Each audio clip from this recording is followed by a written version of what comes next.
नमस्कार साथियों, albedo IAS में आप सबका हार्दिक स्वागत एवं अभिनंदन है। सभी मित्रों से विनम्र निवेदन है कि वीडियो को लाइक करिएगा, शेयर करिएगा सभी मित्रों में, और चैनल पर नए हैं तो सब्सक्राइब कीजिएगा। बहुत दमदार क्वेश्चन है उत्तर प्रदेश पीसीएस प्री के परीक्षा के लिए, साथ में बिहार पीसीएस वालों में भी ये क्वेश्चन आएगा 100%। समीक्षा अधिकारी अगर उत्तर प्रदेश में दे रहे हैं उनके लिए भी उपयोगी होगा। लिखा गया है निम्न कथनों पर विचार करें। क्या लिखा है? निम्न कथनों पर विचार करें। ए में लिखा है 18वीं लोकसभा में सबसे युवा सांसद उत्तर प्रदेश के कौशाम्बी क्षेत्र से निर्वाचित हुए हैं। दूसरे नंबर पर लिखा है 18वीं लोकसभा में प्रधानमंत्री नरेंद्र मोदी ने 9 जून 2024 को प्रधानमंत्री के पद का शपथ ग्रहण किया। एक्यूरेट डाटा है, यहाँ पे आपको देखना है कि पहला स्टेटमेंट देखना कि ये 18वीं लोकसभा है कि नहीं। पहले नंबर पे तो जानना है ये 18वीं लोकसभा है, ये जान लीजिए। लोकसभा में सबसे युवा सांसद अगर कोई अभी बना है हाल ही में 18वीं में, तो उत्तर प्रदेश के वो कौशाम्बी ज़िले के बने हैं। उत्तर प्रदेश के कौशाम्बी ज़िले के। इनका नाम अगर हम लोग जानने की कोशिश करेंगे तो कौशाम्बी ज़िले के जो अभी हाल ही में बने हैं ये कौन हैं? कौन हैं उत्तर प्रदेश के बने हैं कौशाम्बी ज़िले के, है न? तो इनका नाम है पुष्पेंद्र सरोज। इनका उम्र 25 वर्ष 3 माह है। पुष्पेंद्र सरोज, पुष्पेंद्र सरोज।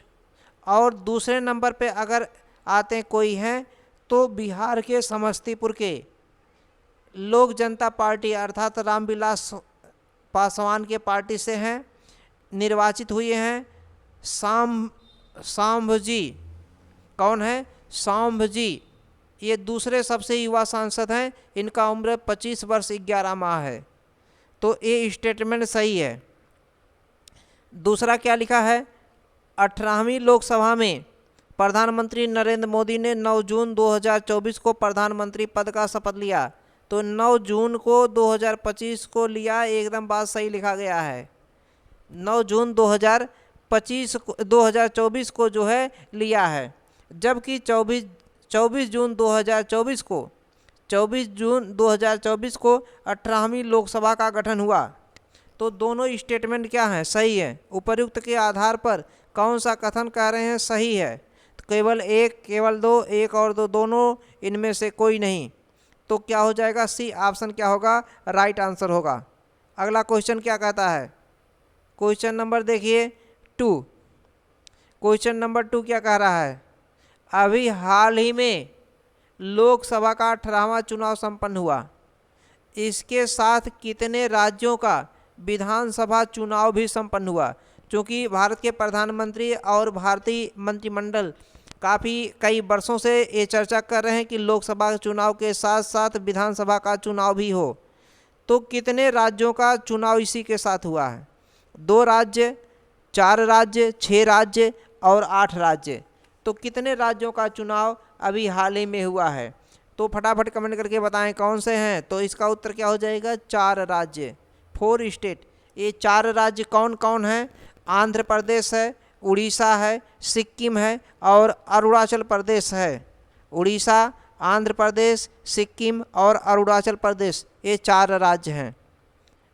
तीसरा क्वेश्चन क्या है? तीसरा क्वेश्चन देखिए क्या कहता है। निम्न कथनों पर विचार करें। भारतीय जनता पार्टी के सूरत से सांसद मुकेश दलाल को 18वीं लोकसभा का प्रोटेम स्पीकर चुना गया था। 18वीं लोकसभा का गठन 24 जून 2024 को हुआ। अब इनमें से दोनों में से कौन सा कथन सही है? पूछ रहे कौन सा कथन सत्य है। उपर्युक्त के आधार पर सत्य का चयन करना है। तो केवल एक, केवल दो, एक और दो, दोनों, इनमें से कोई नहीं। तो देखिए जो भारतीय जनता पार्टी के सूरत से सांसद हुए हैं, ये मुकेश दलाल सूरत से हैं। कहाँ से हैं? सूरत से हैं। इन्हें प्रोटेम स्पीकर नहीं बनाया गया है, बल्कि ये किस लिए प्रसिद्ध हुए हैं, ये निर्विरोध चुने गए हैं, सूरत से निर्विरोध चुने गए हैं, भारतीय जनता पार्टी के हैं, भारतीय जनता पार्टी के हैं, ये सांसद हैं, निर्विरोध चुने गए 18वीं लोकसभा में सूरत से। भाजपा के नेता हैं मुकेश दलाल। तो प्रोटेम स्पीकर कौन बनाया गया, किसे बनाया गया है, प्रोटेम स्पीकर किसे बनाया गया है, भृतहरि को। किसे बनाया गया है प्रोटेम स्पीकर, भृतहरि को बनाया गया है, भृतहरि। तो प्रोटेम स्पीकर भृतहरि को बनाया गया है, इसलिए एक स्टेटमेंट क्या है, ये गलत लिखा है। क्या लिखा है, गलत लिखा है। फिर लिखा है 18वीं लोकसभा का गठन 24 जून 2024 को हुआ, यह बात सही लिखा गया, 2 वाला क्या है, सही, इसलिए हमारा बी आंसर क्या हो जाएगा, राइट आंसर हो जाएगा, बी इज राइट आंसर। सभी के समझ में आ गया होगा। वीडियो को फटाफट लाइक नहीं किए हैं तो लाइक कर दीजिए, फटाफट लाइक कर दीजिए और चैनल को सब्सक्राइब कर दीजिए ताकि ज़्यादा से ज़्यादा आप वीडियो जान सके, पा सकें। लिखा है कथन और कारण पर विचार करें, कथन और कारण पर विचार करें। इसमें क्या लिखा है, कथन में क्या लिखा है, 17वीं लोकसभा की तुलना में 18वीं लोकसभा के लिए निर्वाचित महिला सांसदों की संख्या में कमी आई है। 17वीं लोकसभा की तुलना में 18वीं लोकसभा के लिए निर्वाचित महिला सांसदों की संख्या में कमी आई है। एक कथन एक लिखा है, ए लिखा है। इसका कारण भी लिखा है, महिला सांसदों का स्वतंत्र व्यवहार होना तथा शिक्षा में अधिकता आना। महिला सांसदों का स्वतंत्र व्यवहार होना तथा शिक्षा में अधिकता आना एक कारण दिखाई दे रहा है। कह रहे हैं ए और आर दोनों सही हैं और आर ए का सही व्याख्या करता है। बी लिखा है कि ए और आर दोनों सही हैं लेकिन व्याख्या नहीं करता है। सी में लिखा है ए सही है, आर गलत है। और डी में लिखा है ए गलत है, आर सही है ना। इस तरीके का लिखा गया है ऑप्शन। तो आप लोगों को फटाफट कमेंट करके बताना क्या आंसर होगा। देखिए जो 17वीं लोकसभा है इसमें जो है महिला सांसदों की संख्या ज़्यादा था, महिला सांसदों की संख्या क्या था, ज़्यादा था। 18वीं लोकसभा में महिला सांसदों की संख्या घट गई है।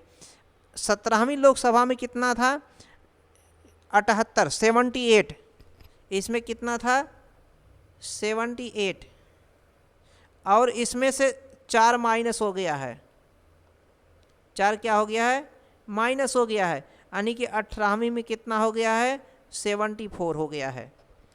18वीं में कितना हो गया है, 74 महिलाएं केवल जो है विजयी हुई हैं।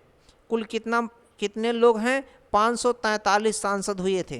कितने, 543, 543 सांसद में से ओनली 74 महिला सांसद आई हैं। जबकि 17वीं लोकसभा में कितना था, 78 महिला थी। तो ए वाला सही है, कथन ए जो है सही है। अब आर में लिखा है महिला सांसदों का व्यवहार होना तथा शिक्षा में अधिकता, ये भी बात सही लिखा है। महिलाएं देखिए कुछ न कुछ तो स्वतंत्र व्यवहार करती ही हैं और कुछ नहीं भी करती, लेकिन शिक्षा में अधिकता आया है, शिक्षा में अधिकता आया है पहले की तुलना में, ये भी कथन सही लिखा गया है। एक हिसाब से स्वतंत्र व्यवहार भी रहता है, किसी किसी का स्वतंत्र व्यवहार नहीं रहता है, ये थोड़ा सा घुमावदार प्रश्न है।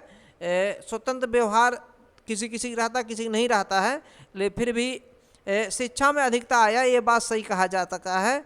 तो पूर्ण रूप से गलत कहना ठीक नहीं है, तो आर भी सही है, मान के चलिए आर भी सही है, लेकिन इसका सही व्याख्या ये नहीं कर पाता। जो कमी आई है इसलिए नहीं कि शिक्षा से ज़्यादा या स्वतंत्रता से, तो इसलिए मेरे अनुसार उत्तर क्या हो जाएगा, बी हो जाएगा। चूँकि प्रश्न भी मैं ही बनाया हूँ, प्रश्न भी जो है मैंने ही बनाया है, तो सोच समझ के बनाया गया, ऐसा प्रश्न पूछा जाता है। ज़्यादातर महिलाओं पे सर्च यही किया गया स्वतंत्र व्यवहार का वो देख करके, लेकिन शिक्षा में अधिकता है, ये बात एकदम सही है।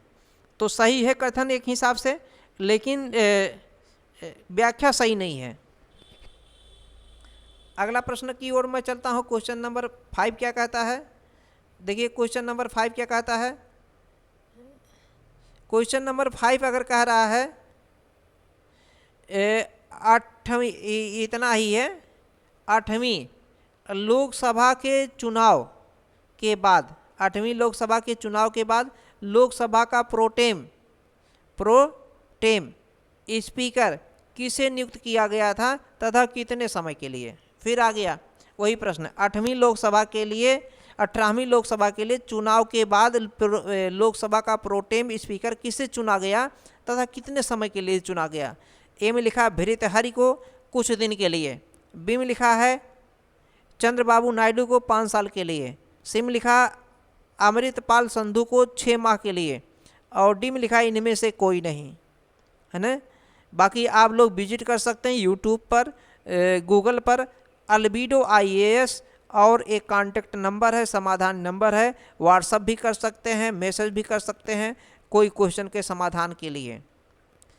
तो इसमें देखिए जो प्रोटेम स्पीकर बनाए जाते हैं इनका केवल इतना ही काम होता है, जो लोकसभा का अध्यक्ष होता है, लोकसभा के अध्यक्ष का चयन करने के लिए, लोकसभा के अध्यक्ष को चुनने के लिए ही इनको केवल बनाया जाता है। लोकसभा का अध्यक्ष जो होता है वो शपथ नहीं लेता, जितने भी मंत्री हैं सभी शपथ लेते हैं, जबकि लोकसभा का जो अध्यक्ष होता है वो शपथ नहीं लेता है। लोकसभा के अध्यक्ष के नियुक्ति के लिए केवल प्रोटेम स्पीकर बनाए जाते हैं, और प्रोटेम स्पीकर किसे बनाया गया है, भृतहरि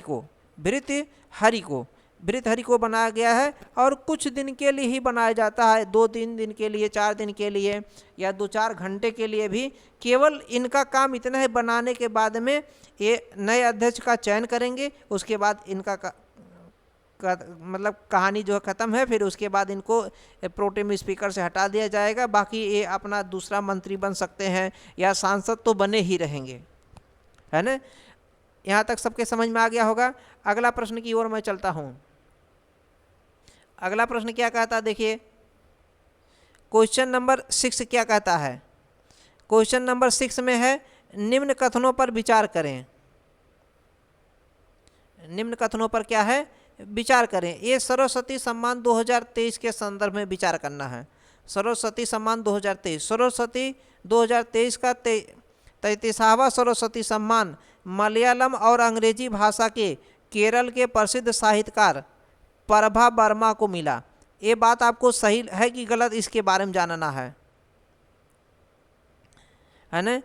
और आगे क्या लिखा है, इस पुरस्कार के लिए पिछले 10 वर्षों से प्रकाशित किसी उत्कृष्टता को सम्मान के लिए 15 लाख रुपए की राशि मिलता है। 15 लाख रुपए की राशि। तो अब आपको जानना है कि ये सही है कि गलत है।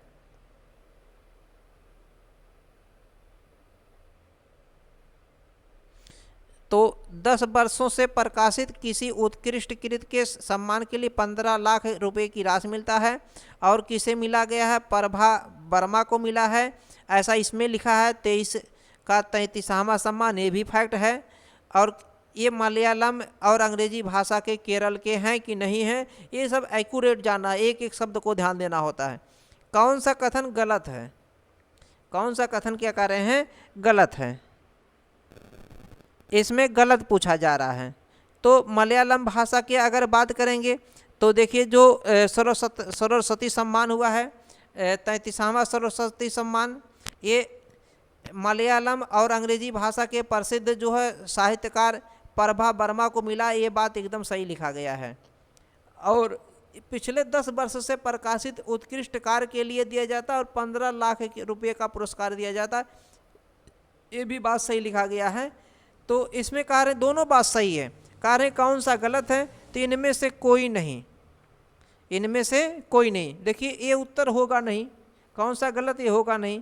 1 या 2 ये भी नहीं होगा। सभी कह रहे हैं अगर गलत है, सभी गलत, ये भी नहीं होगा। तो कौन सा होगा, कोई नहीं, यानी कि कोई नहीं गलत है इसमें से गलत जो है कोई भी गलत नहीं है। इसलिए डी ऑप्शन क्या होगा, राइट आंसर होगा। अगला क्वेश्चन देखिए, क्वेश्चन नंबर 7 क्या कहता है। क्वेश्चन नंबर 7 लिखा 58वां ज्ञानपीठ पुरस्कार 2023 से संबंधित निम्न कथनों पर विचार करिए। 58वां ज्ञानपीठ पुरस्कार 2023 से संबंधित निम्न कथनों पर विचार करें हैं। 2023 का पुरस्कार कुल 3 लोगों को दिया गया, ऐसा स्टेटमेंट में लिखा गया है। यह भारत का सर्वोच्च पुरस्कार है, कौन सा? ज्ञानपीठ पुरस्कार, भारत का सर्वोच्च साहित्य पुरस्कार। 2022 का 57वां पुरस्कार 2022 का गोवा के प्रसिद्ध लेखक दामोदर मौजो को मिला था। चित्रकूट में तुलसी पीठ के संस्थापक जगत गुरु रामभद्राचार्य जी हैं। इसमें कह रहा है स्टेटमेंट में कौन सा कथन सही है। इस तरीके का लिखा है स्टेट, आप देखिए 1 2 3 3 4 1 3 4 2 3 4। तो देखिए इसमें जो है स्टेटमेंट केवल एक जो है गलत लिखा गया है, एक क्या है गलत, बाकी सब सही है। ए भी सही है, ए भी सही, ए भी सही। इसमें 3 के स्थान पर क्या होना चाहिए? 2 होना चाहिए। 3 के स्थान पर क्या होना चाहिए? 2 होना चाहिए, है ना। 2023 का कुल पुरस्कार, तो इसमें आपको क्लियर हो गया होगा कौन सा उत्तर होगा। तो पहला स्टेटमेंट क्या है? 3 लोगों के स्थान पर क्या होगा? 2 होना चाहिए था। और यह भारत का सर्वोच्च साहित्यिक पुरस्कार, ये भी सही है। 2022 का 57वां पुरस्कार गोवा के दामोदर मौजो को मिला, ये भी सही स्टेटमेंट। और चित्रकूट में तुलसी पीठ के संस्थापक जगत गुरु भद्राचार्य जी हैं, ये भी सही है। क्योंकि ये जो जगत गुरु जो हैं रामभद्राचार्य, इनको भी ये जो है पुरस्कार मिला है। कौन सा पुरस्कार है ये? इस पुरस्कार नाम है ज्ञानपीठ पुरस्कार। कौन सा पुरस्कार? ज्ञानपीठ पुरस्कार। तो किसे मिला है? रामभद्राचार्य को मिला है। रामभद्राचार्य के साथ साथ और किसे मिला है? तो 2 लोगों को मैंने बताया, 2 लोगों को मिला है। इन दोनों लोगों का नाम आप लोगों को याद कर लेना है। इन दोनों लोगों का नाम जो है आप लोगों को याद कर लेना है। ये 2 लोग कौन कौन हैं? एक है जगत गुरु रामभद्राचार्य और दूसरे हैं गुलजार साहब। ये उर्दू के कवि और गीतकार हैं गुलजार साहब, इनको भी नाम याद कर लेना है। अगला प्रश्न की ओर मैं चलता हूँ। क्वेश्चन नंबर देखिए 8, बहुत ही सरल प्रश्न है। 2024 में कुल कितने लोगों को भारत रत्न पुरस्कार मिला? 3 लोगों को, 4 लोगों को, 5 लोगों को, इनमें से कोई नहीं। बहुत ही शानदार प्रश्न है, बहुत ही आसान है, लेकिन बहुत से लोगों का गलत होने की संभावना हो सकता है। तो ये 3 कौन सा सी उत्तर होगा? 5 लोगों को मिला है ज्ञानपीठ पुरस्कार। अब 5 लोग कौन कौन हैं आगे प्रश्न पर देखिएगा। निम्न कथनों पर विचार करें, लिखा है निम्न कथनों पर विचार करें। चौधरी चरण सिंह, PV नरसिम्हा राव, M.A. स्वामीनाथन, नानाजी देशमुख, उपरोक्त के आधार पर किन्हें भारत रत्न पुरस्कार मिला है? इस तरीके का लिखा गया है। तो देखिए इसमें जो नाना देशमुख हैं, इनको जो है इसके पहले वाले में पुरस्कार मिला था। जो भारत रत्न पुरस्कार मिला है, भारत रत्न की बात हो रहा है, तो भारत रत्न में जो नाना जी देशमुख हैं, इनको पहले पुरस्कार मिला था। 2024 की बात हो रहा है। इसमें उपरोक्त के आधार पर निम्न के किन्हें भारत रत्न पुरस्कार मिला है? तो अवश्य इसमें 2024 नहीं लिखा है, इसलिए सभी उत्तर हो जाएगा। क्या हो जाएगा? सभी उत्तर हो जाएगा। सबको भारत रत्न पुरस्कार मिला है। किन्हें मिला है? सभी को, है ना। इनको ध्यान देना कि नानाजी देशमुख को पहले मिला है। ये 3 लोग ये हैं और 2 लोग और हैं। एक है कर्पूरी ठाकुर हैं और दूसरे लाल कृष्ण आडवाणी हैं। इन 5 लोगों को 2024 में पुरस्कार मिला था। तो इसलिए उत्तर क्या हो जाएगा? डी हो जाएगा। अगला प्रश्न लास्ट क्वेश्चन है, बहुत ही शानदार प्रश्न है, एकदम बहुत ही ज़बरदस्त प्रश्न है। 22 अप्रैल 2024 को उत्तर प्रदेश के 18 वर्षीय महिला पिंक ई रिक्शा चालक को लंदन में प्रिंस ट्रस्ट अवार्ड समारोह में अमल कॉलोनी महिला सशक्तिकरण पुरस्कार दिया गया। ये कहाँ दिया गया? लंदन में दिया गया है। वह उत्तर प्रदेश के किस जिले से हैं और उनका नाम क्या है? वह कौन है और उनका किस जिले से? आरती बनारस की हैं, आरती बहराइच की है, मोनिका रानी है बहराइच की, और मोनिका रानी बनारस की। ये 4 ऑप्शन लिखा गया है। तो फटाफट इसका आंसर कमेंट करके बताएंगे। आप लोग कमेंट करके बताएंगे, मैं उसके बाद में इस प्रश्न का उत्तर अगले मैं वीडियो में बताऊंगा। फिर भी आप इसको कमेंट करके बताइएगा। इस प्रश्न का उत्तर अभी मैं छोड़ रहा हूँ आप सबको कमेंट के लिए। धन्यवाद। वीडियो को लाइक करिएगा, शेयर करिएगा, चैनल को सभी लोग शेयर करिएगा। चैनल पर नए हैं सब्सक्राइब कीजिएगा, लाइक ज़रूर कीजिएगा। धन्यवाद।